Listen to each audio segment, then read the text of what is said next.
For more than 20 years, CTV has captured the moments that matter in our community. From our studios in St. Clair, you're watching Focus with Paul Dingeman.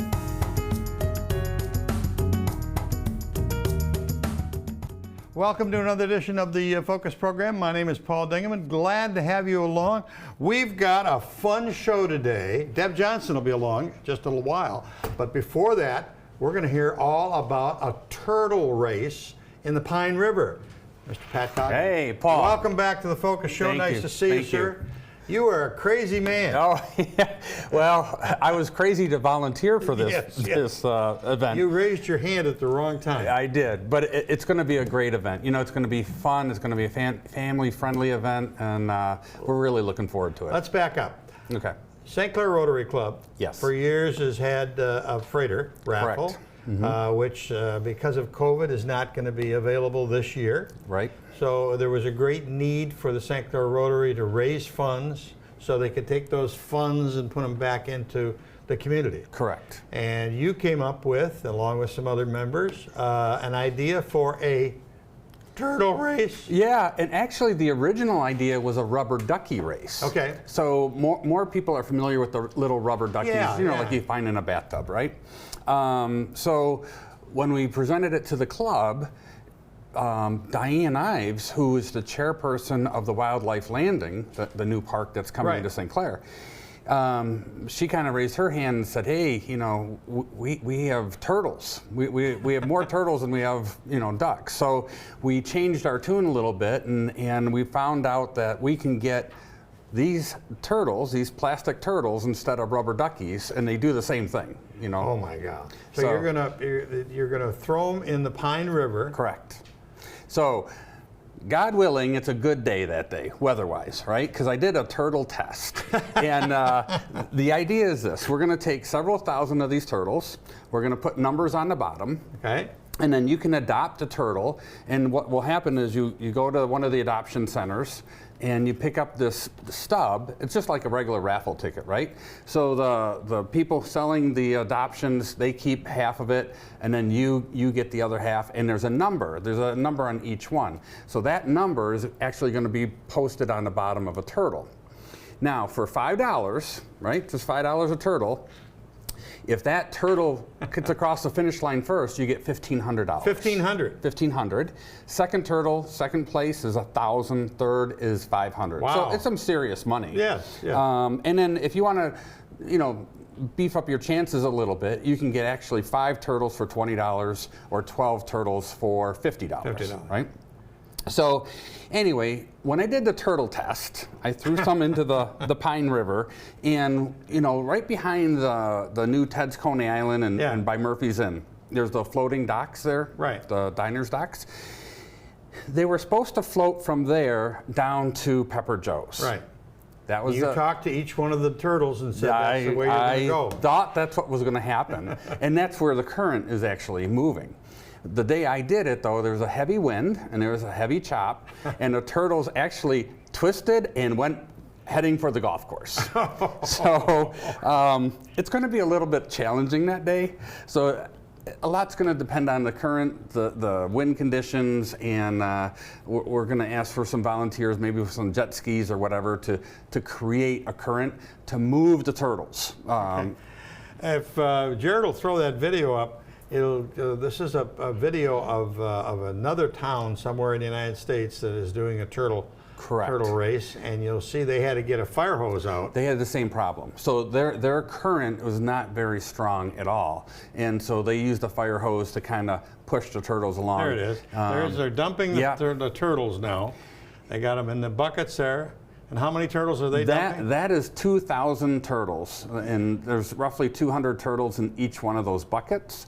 And so they sang the national anthem, they did the Pledge of Allegiance, and then they dumped the turtles. So, but you can see the gentleman there with the fire hose to kind of like push them along a little bit, and they're not being very cooperative. And as you see in the little further on in the video, they're being so uncooperative that some of the volunteers jumped in the river and they were actually, pushing them along with their hands. We're not going to do that. That video is a little dark on the screen here in the studio, but at home it should be fine. But we won't put anyone in the water. There won't be anyone swimming with the turtles. No one's going to touch the turtle. No one's going to do that. But we will force a current to make it happen. Behind you on the wall is a turtle. Absolutely. And people can see these all over community. Yes, so we have 24 adoption centers. So when I say adoption center, this is where you're actually going to go and get your ticket, right? Yeah. And so most of the restaurants have them, a lot of stores have them, but we have, in the city of St. Clair, we have 24 adoption centers. So you're going to start seeing turtles everywhere you turn. And hopefully at some point in the next couple of weeks, people understand what is actually coming to St. Clair. So, and you know, if this goes well, Paul, which it looks like it's going to. There's a great shot of the turtles there. Yeah. So, you know, we want to, this is the first annual. That's what I said, first annual. We want to do this every year because a lot of this money is being earmarked to wildlife landing. Right. Right? So it's a new park, and if you don't know where that's at, it's right behind the Diners Dock area. It extends more than just a Diners Dock, but there's kind of a refuge there that was kind of not taken good care of. So it's across from LaCroix's and down by Ted's and the hair shop. And there's the St. Clair Art Association has a big fish. Yes, yes. That whole area there is going to be wildlife landing. Seed. It just got rough. It got overgrown, and no one was taking care of it. Right. So Rotary stepped up and said, you know, asked the city of St. Clair, said, look, if we fix this up, can we adopt it? And city was, of course. Right. So anyway, we committed to the Rotary Club committed to $21,000. Wow. To initially fix it up. We have some sponsors that are in the works that will make that even bigger and better. I'm hoping to have an announcement, sometime next week. Good. With a couple of local businesses that are really stepping up. And so anyway, what we want to do is have a turtle race or maybe a duck race every year, and that will help replace the freighter raffle that we used to do. The reality is the coal freighters are going to diminish in the next 8 to 10 years, right? So we may not even be able to offer a freighter raffle in that period of time, but maybe these guys will save the town. So, you are a confident individual. You are wonderful. So I am going to go to one of the adoption centers. Yep. I'm going to pick up a registration. I can get tickets anywhere from $5 to $50. Yep. Depending on how many I want. That's my choice. I fill out the card. I keep the stub. Mm-hmm. The card goes in, and they assign this number, 1351, to this turtle. Then this turtle's thrown in the river. Correct. Now, when the race is over, you don't get to keep the turtles. Okay. So if you get 1351 on this turtle now has to go to another race, right? So the Rotary Club actually just leased the turtles, but we're going to do something fun. There's a million ways to make a living. Yeah. What do you do? Turtle leasing company. Turtle leasing company. Anyway, we have these guys. Now, these are not the racing turtles. These are what they call juniors. All right. So they haven't grown up enough to be a racer, but we have 400 of these guys, and we're going to do a turtle toss over the next few weeks. This size? This size. Okay. These are not racers, so they won't be in the water. Okay. So we're going to have a turtle toss where there's going to have a little name tag on each turtle, and if you do get one of these, you can keep them. Okay. So, all the plaza events that are going on, all the bands, we'll do some turtle tosses there. We'll do some turtle tosses on the boardwalk.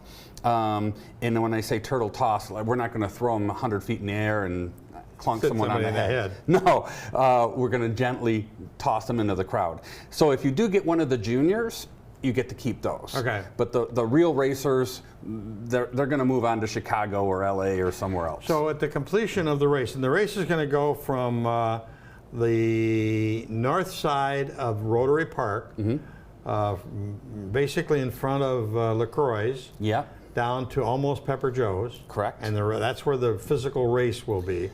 And once the race is over, you have to pick them all up and return. We do. So we have 2 pallets of these turtles coming to Coughlin Jewelers. So somehow we got to get them over from Coughlin Jewelers over to Rotary Park to dump them in the water. And then once that's the easy part. The hard part is to get them back out of the water and back to Coghlan's. Dry them off. Yeah, yeah. So what we're going to do is we're going to set booms. You know, they're like the chemical booms that you'll see oil slick booms. So we're going to kind of create a raceway so that these little guys aren't going to head into the big river, right? We do not want to be chasing these down to Marine City or Algonac.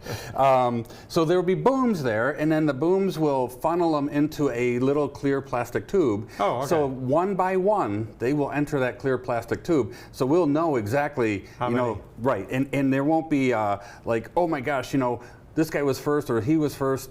The tube will definitely tell us who's first, second, and third. Okay. Let's see. Oh, the date, the time. Oh, okay. So it is the same day as the art fair. It's actually last day of the art fair, August 29th, and it's at 4 o'clock.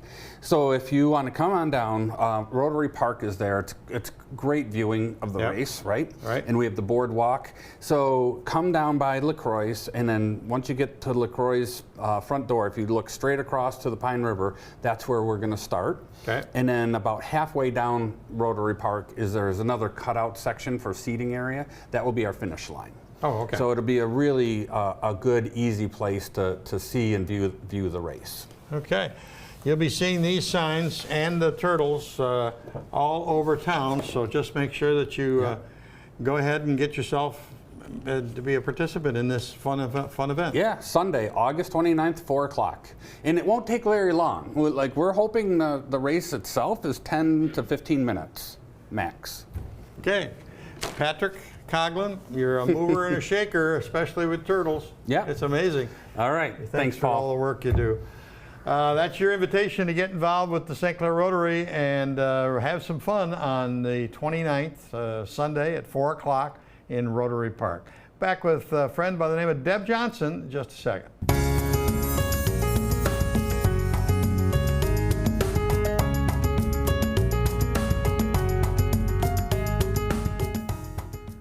Well, it's August, and that means Deb Johnson is here again to bring us that beautiful smile that she's got. Nice to see you. Welcome back. Thanks. I'm always happy to be here, Paul, and happier to get to be in person these days. And today is, or this month is National Friendship Month, Day, Hour. Yes, and actually the actual International Day of Friendship was August 1st, and that's okay that it's passed because obviously friendship is something that is a continual thing. Yeah. We've had, a lot of us have had friends all of our lives, but sometimes people who have severe mental health issues, they find it harder to make friends or keep friends. And so that's what we kind of like to talk about and promote during International Friendship Month, because it's every bit as important for people with mental health issues to have friends and maintain their friendships. And sometimes, like I said, it's difficult because, and I know we've talked about this on your show, and sometimes I feel like I'm a broken record, but if I told you, that I was diagnosed with cancer, right, you feel bad for me. Well, correct. Oh my gosh, I want to be supportive. What can I do to help you? Do you need anything? Things like that. If I told you I was diagnosed with schizophrenia, what would you say? That's right. You're not sure maybe what to say, right. and you're like, oh. Yeah. Or something. So yeah. Get away. And so we want people to know that you need to respond, and we hope that you would respond the same way, because I know I didn't pick to have schizophrenia and I didn't pick to have cancer. Neither one are my fault. Neither one are a weakness in me. And so we need to respond the same way to people and offer whatever kind of support we can. And so some of the best ways you can do that is to learn about the mental health diagnosis, whatever it is. But continue to just be the same friend that you always have been. Invite the person to do things. When they're not feeling well, they're going to say no. And if they keep saying no, don't give up and say, oh, well, they're never going to do this again with me or whatever. Don't give up on them. Keep doing what you've been doing, or keep asking them. So things like that are just important. Human connection, human support is incredibly important, especially in a person's recovery. The Olympics is going on. We've seen the big star. She just came out. That's all part of friendship. I noticed after she stepped down from the competing, she was sitting with her friends, and that was probably very supportive to her too. Incredibly supportive, and that was very brave of her to be able to, recognize that she needed to take a step back. And, Right. and even though, we know, and I mean, we don't know firsthand, but that Olympic athletes, they train and train. They're the best of the best. Right. And they only happen every so many years. So if you miss this opportunity, you're not getting it again for, what is it, 4 years? 4 years. I'm bad at that stuff. But anyways, yeah, but she knew that she needed to take care of her mental health. And we applaud her for that. And I think her bravery hopefully sends a message to the world in terms of other people. Don't be afraid if you have a mental health issue, reach out, get help. It's wonderful that the athletes are coming out and saying they do have issues. A month or two ago it was a tennis player. Now it's the Biles girl. That's really supportive of what you guys have been trying to do for years. Exactly, and when famous people, athletes, actors, musicians, when people like that sort of come out with their mental illness and they're public about it, I think it helps make it okay for other people, because it's like, we look at people like that like they're perfect. Why would they be depressed, or why would they have anxiety? They got everything. Right. It's not about all those things. It's internal. It's how we're made up. And so she didn't choose whatever her issues are exactly, and neither does anybody else. But at least, like I said, that she's brave enough to step up and she's going to take care of things. And I think that that's great. I lost my thought. I had something really good to say related to that. But so about athletes, we were talking about. So there was this really great video that actually. I forgot her name. She sent a staff person that was doing an internship with us. She's a St. Clair High School graduate, sent it to me and said, St. Clair High School coach is interested, or athletic director is interested in doing some mental health training for coaches. Oh, wonderful. Do you guys have anything? And I said, not specifically, but let me talk to my team. And so I did, and so we have developed, it's not fully done yet, a mental health training for coaches, and it's going to be a 6-part series, because we know a lot of coaches work full-time plus they coach. Correct. Or they're teachers, they coach, so they don't have time to go to a week-long training or anything like that. But we did 6 short, hour and a half or so segments. Right. That they can watch it through the computer or whatever. Right. And so we're just about ready to fully release it by the school year. It will be completely done. That's wonderful. So we're going to give it to them. And it was an inspiration from a St. Clair High School student? And I'm so mad at myself that I can't think of her name right now. Well, you can send it and I'll put it up on the bulletin board. Sandy Rutledge is the person that spoke with her, though, the athletic director. Right. And so I'll send it. We'll get her name out next time. But they shared a video with me about an athlete who it was a swimmer who did all this amazing stuff and had mental health issues, and people thought, how could you? You're at the top of your game. Right. And it goes through her mental health and her treatment and her recovery. And I thought it is so important. And so athletes have a lot of pressure, even high school athletes, because to be the best that they can be, they got to maintain their grades. There's all kinds they got to behave themselves. I mean, there's all kinds of things. I had a brother or sister that was a star. And superstar, and now there's me. And now there's me, right. Yeah, so there's a lot. And so I think it's great that Sandy has reached out to us and said, you got anything for us? Because they know what to do if a student has a physical injury. Right. You call the doctor, the trainer, whatever. Right. Whatever they're struggling with mental health. So anyways, we're excited about that. You got a couple things coming up. One is called Man to Man Men's Health Series. Yes. Too many mans in there. And that's, I know, Man to Man Men's Health Series. Our third session is Thursday, August 19th. We've been doing them at the Municipal Building in Port Huron. And we've had some really great presentations. They've been going well. Hopefully, this one is on mastering the art of self-care. And who better to do that than Kevin Watkins? He's a nurse. He's been for over 3 decades. He's also the president of the NAACP chapter in Port Huron. Oh, really? Okay. And he is also an instructor at Busy man. Yeah, and he's also an instructor in the nursing program at SC4. Oh. So he's very active, and he also works at Medilodge. Oh my God. Part-time. So he's very busy. He's very active in our community. He sleeps once a week. Yeah, but he's going to talk about self-care for men, and then this Dr. Allen, who's the assistant professor at University of Detroit Mercy. He is also going to talk about same topic, but they're going to each talk about it. So that is 6:30, August 19th. Reservations or RSVP is recommended but not required. You can go to our website. to sign up. So Good. we hope people will be there. Then you got Run for Recovery is coming up again, and that's not till October, but it's a big thing for you. It is a big thing, and I hope it's big this year because we postponed it from May. It used to be, and it will go back to May next year, but we were getting up to like 500 runners. So we're hoping it's going to be in person. So we're hoping for a big turnout. It'll be the fourth run in the Blue Water Race Series. The third run is September 19th. P.S. You're My Hero.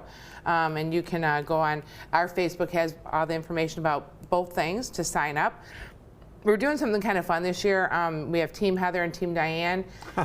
Team Heather is Heather Fair. She works in our finance department, and she's trying to rally people to join Team Heather. So every person that joins her team, she gets a point, or for sponsorships for X amount of money, every certain increment they get points. Yeah. And then Team Diane is Diane Bubel. She's a nurse for us.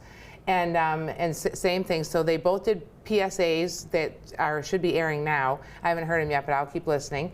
Trying to get people. So if you want to join Team Heather or Team Diane, you write just their name on your registration. And there's going to be fun things for the people who, when you sign up, we got little fun things for whatever team you're on. And then our two staff, they'll win something at the end. Oh, beautiful. Yeah, it's just going to be fun, just a way to get more people. 41st Annual People's Clinic Golf Outing coming up August the 12th. That's just around the corner. It sure is. I brought that flyer. It's going to be at Solitude Links. And I want to really help promote that because I think I know, and I think a lot of people know the People's Clinic is located in our main building at 3111 Electric Avenue in Port Huron. The People's Clinic provides physical health care services for people who have Medicaid and people who have no insurance at all. And so it's very necessary. It's been around for many years. This is the 41st golf outing, so it's been at least that long. Yeah. It's been in our building for almost 10 years. And they're our major partner for integrated care, and we've talked about that before. You need to look at the whole person, mind and body, when you're working with folks. And so having them in the building, we've done a lot of shared initiatives. They're part of, through the funding that we've gotten from SAMHSA, which is the Substance Abuse Mental Health Services Administration. We're doing a lot of good things with them. So hopefully people will get out and come to that outing. It's a lot of fun. I'll be there. Good. You'll be playing golf. You'll be doing great. Yeah, I'm going to try. All right. Blue Water Action Back to School Giveaway. Backpack giveaway. That is coming up, and I think it says Thursday, August the 12th. Is that the same day as the golf outing? Yep. Different schools. See, there's they're different. In East China, there's up to Yale. Yeah. Port Huron. Yeah. So just check websites, your Facebook, website. Yeah. Both. Both. Okay. All of our events will be on all of those. Rock the Block. I don't remember that one. That's actually, it's Blue Water Habitat for Humanity's event, but they asked for people if you can put teams together. So we have a CMH team. We've done it in the past, and you get cool Rock the Block t-shirts. We're doing it again this year. We didn't have it last year with COVID, but the year before it was like 9th and Howard Street area in Port Huron that we focused on that whole street. So maybe one person just needed their porch fixed up a little bit, or somebody needed weeding around the house, or that kind of. So everybody had different things to do. It was a lot of fun. I painted steps, and I also did weeding. So it was a lot of fun, and Okay. And then all right. Then we're going to jump to 18th Annual Empty Bowls. It's always a great project, and you get good food. You do get good food, and it is September 23rd. It will be at Colonial Woods in Port Huron. That's a different location, isn't it? Yep. And it was supposed to be there for the first time, like COVID year. Yeah. So it didn't happen. We did a drive-through event at CMH, and it turned out really well. And if for some reason the restrictions come up, we'll probably do that again. But as of now, it's going to be in person, and that's when it is. You're experienced at the drive-through, so if it happens, it happens. And I'm sure Alice will be here soon talking more about it. Absolutely. I always want to see Alice. The one that's close to you guys' heart is Walk a Mile in My Shoes. Yeah, and that was also canceled last year because of COVID. But that's an event that's held in Lansing and at the Capitol. And we actually have sort of like a picnic on the Capitol lawn. All the different CMHs come with people. And each county selects a spokesperson, and the spokesperson goes up on the steps, and they make a statement about what they say, something like, one person said, people always talk really loud to me because they have a disability, but they can hear completely fine. So they say, you know, and so walk in my shoes, what it's like to be me, or, you know, I live in a rural community where there's no public transportation and I can't get a driver's license and, you know, whatever, and walk in my shoes, or people have, you know, shunned them, whatever it is. And usually legislators, they come out and come down and talk with people, and it's a good time to advocate, and so it's a great event. Then take a shot at breast cancer 5K and 2-mile walk. That's going to be in October, but we want to start promoting it now. Yes, and it's going to be October 4th. So for some reason I thought it was the 10th, but I guess it's October 4th.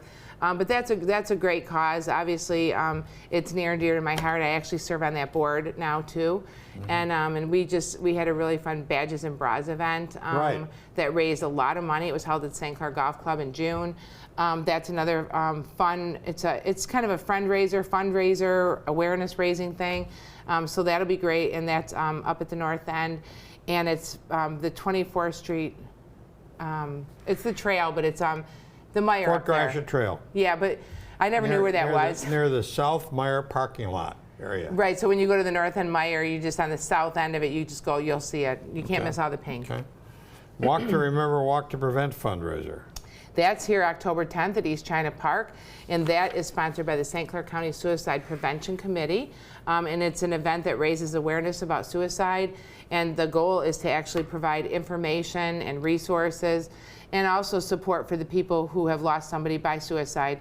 So there's a lot of times we've seen whole groups of kids with T-shirts with their classmate picture on it because the classmate died by suicide, or family members or things like that. And it's kind of a solemn event, but it's a real it's very moving, and it's good. It's part of I think it helps a little bit in the healing process for people. And then there's kind of a quiet walk, and you'll learn statistics about suicide and awareness prevention as you go on the walk. And also there's memorial things all through it. What did I miss? Nothing. Nothing? You are so thorough. Wow. No. Your people sent me a list. Well, it's always, you always have so much important information. And as you say so many times, all you have to do is call. All you have to do is ask. And there's tons and tons of help for no matter what your situation is. That's true. And sometimes, people have said I called and I was denied services. And I say, if that ever happens, if you want, call and ask for me. Mm-hmm. I'll talk to the people, and then I'll find out what happened and help get them into services. I've had friends call for, related things, and I have a lot of information and resources because I've worked in the community for a very long time. Mm-hmm. Not quite as long as you, but close. No, you've got a few years to catch up. Deb, we always love having you here, so please come back and go play some golf. I will. Thank you.